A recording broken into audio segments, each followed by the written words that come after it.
Hey everyone, Prison Meddler here, back with another album review, and as you may know, another Trivium talk again.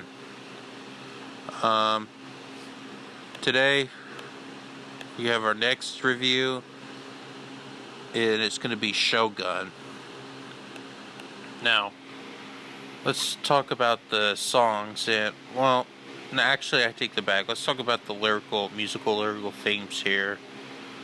According to Mac, it says the reason we picked that word is because when you think of the word shogun, it sparks all this vivid imagery and storytelling, especially when you look into the definition. It's the highest ranking military general in Japanese time.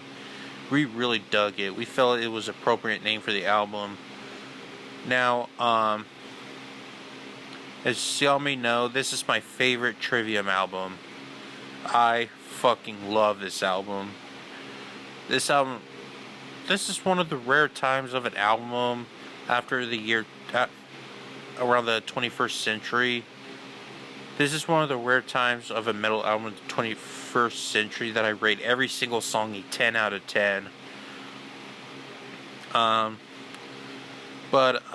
Yeah, the lyrical themes on this one is still, lyrical themes on this album is a lot different.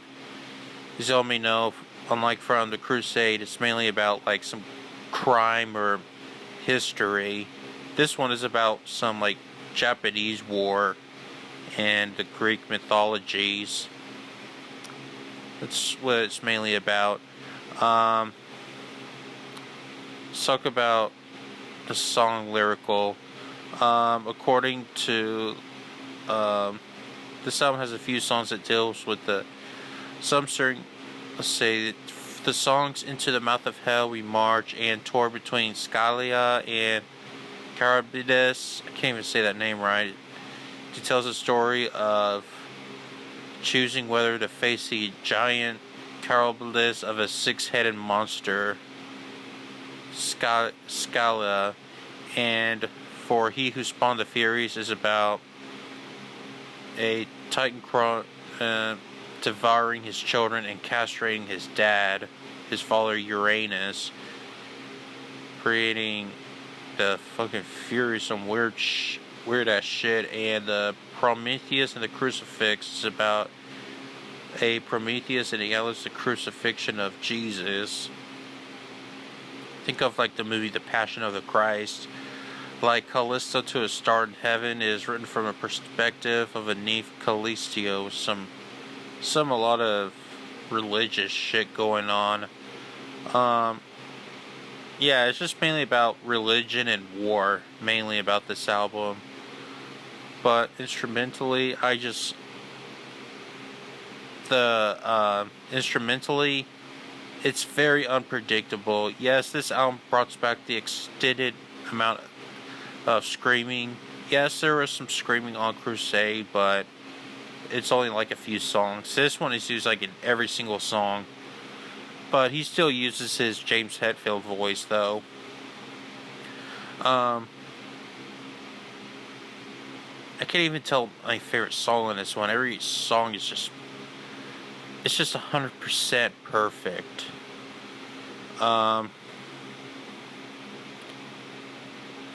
Yeah, I don't know how they did an album like this.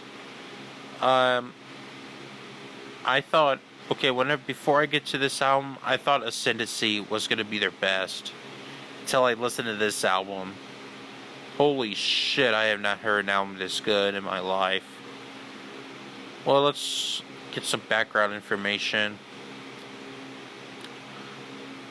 The writing started in, I believe, around 2007.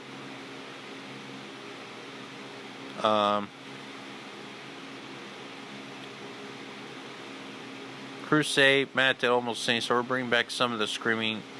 So they use like half screaming, half singing basically on this album. It's like 50-50. But they still use their thrash metal elements on this one. But I do consider this album as metalcore because of the screaming and especially the breakdown from He Who Spawned the Furies. That's kind of a metalcore sound, which is probably that's probably, when I first heard He Who Spawned the Furies, I thought it was going to be like, great, a slow song, until I heard like a bridge or breakdown, which is very unexpected.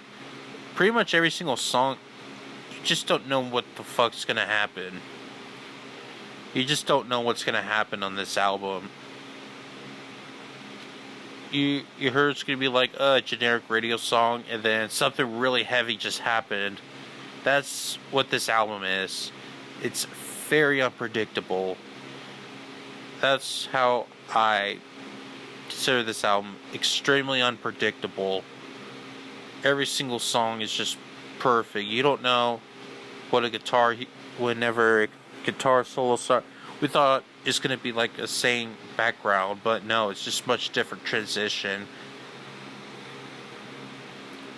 This is why this is easily their best album in my personal opinion. So yeah, as y'all may know, I rate this album 10 out of 10. Perfect album. Just perfect. That's all I have to say, and I will be doing In Waves next. Peace out, everybody.